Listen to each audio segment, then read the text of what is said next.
কি কর্তব্য পালন করেছেন? বাবা হয়ে যতটুকু করার তা আমি ঠিকই করেছি গঙ্গা। না করেননি। বাবা হয়ে আপনি ওর মাকে দূরে সরিয়ে দিয়েছেন, মাতৃস্নেহ থেকে চিরতরে বঞ্চিত করেছেন। যে ছেলেটা ছোট থেকে মায়ের স্নেহ বলে কিছুই পায়নি, সেটা আমার একটু বেপরোয়া হবেই। কেন হবে গঙ্গা? ওর মায়ের অভাব পূর্ণ করবার জন্য তো আমি তোমায় রেখেছি ডার্লিং।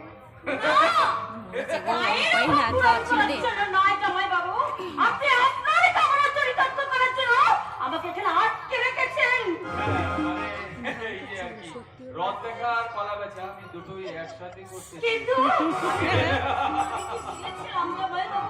আমি কি চেয়েছিলাম আমার স্বামীকে হারিয়ে বাকি জীবনটা আপনার রক্ষিত হয়ে কাটাতে।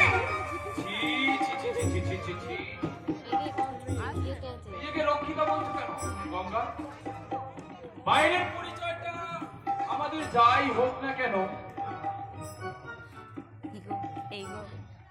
ভেতর ভেতর তো আমরা স্বামী স্ত্রী নাকি? একটা সত্যি কথা আপনি বলবেন, সত্যিটা আমার স্বামী নিরুদ্দেশে গেছে নাকি সেদিনে দিদির কথাটাই সত্যি? কি যে বলো ছায়া। রাম রাম রাম রাম। নিরুদ্দেশ না হলে রজতের পেছনে কি আমি এত কাঁড়ি কাঁড়ি টাকা খরচ করতাম ওকে খুঁজে বের করার জন্য? কি কি বলো তুমি? আমার মনে হয় রজত এবারে ঠিক ফিরে আসবে।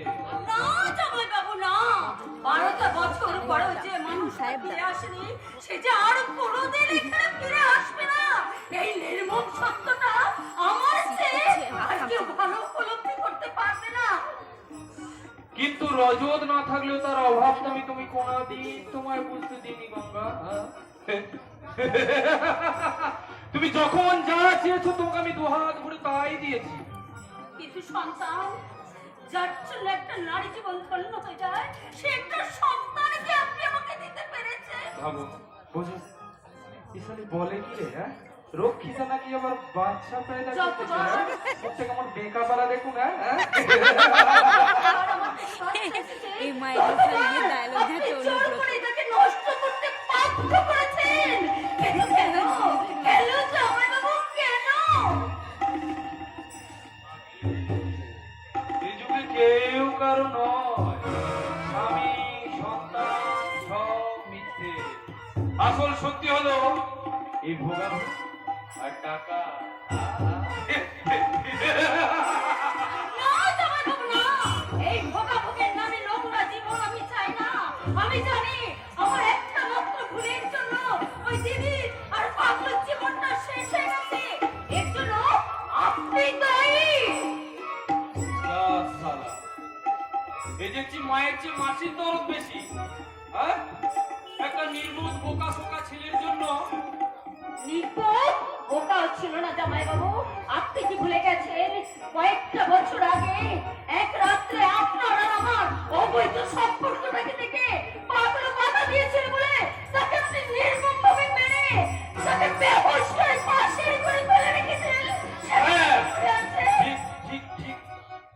কিন্তু সকালে উঠে দেখি ছেলেটা কোথায় যেন চলে গেছে। ভাবলাম একটা আপদ বুঝি আমার মাথা থেকে বিদায় নিল। কিন্তু না, কয়েকদিন পরে ছেলেটা যখন ফিরে এলো দেখছি সারা নির্বোধ বোকা শোকা হয়ে গেছে। কি আশ্চর্য! ছেলেটা বড় দুঃখী জামাই বাবু, ছেলেটা বড় দুঃখী।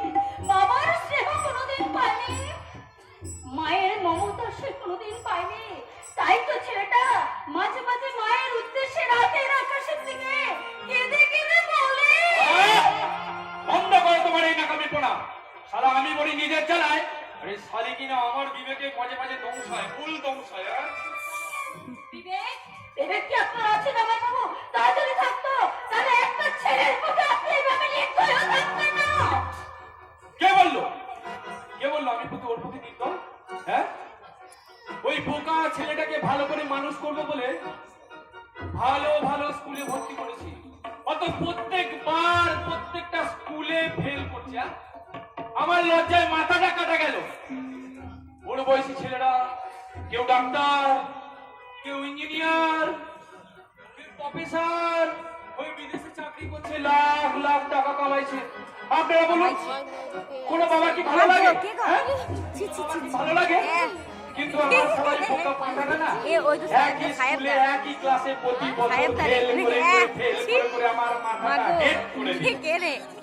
এক সময় মনে হয় ওর মায়ের সাহেব দা রে, মতো সাহেব দা। আমি ছাড়। পাগলি রে। এই যুগে কেউ কারো নয়। না জামাইবাবু না, আমি আছি। আমি থাকলে পাতলুর কোনো ক্ষতি আপনাকে করতে দেব না। দরকার হলে আমি পাতলুর কাছে মায়ের মৃত্যু রহস্য আমি ফাঁস করে দেব।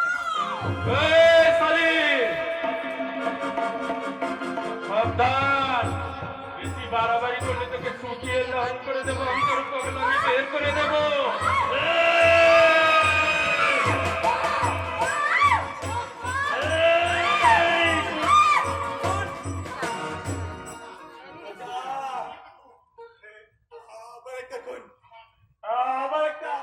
কে? কে তুই? আমি নাকি দেখো।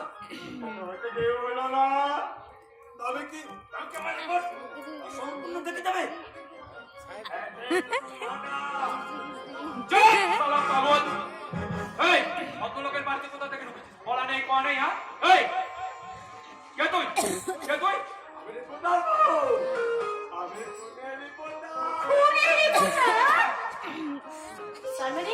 তার মানে তুমি মানুষ খুন করেছো? সারা দেশ যখন চারিদিকে খুলেছে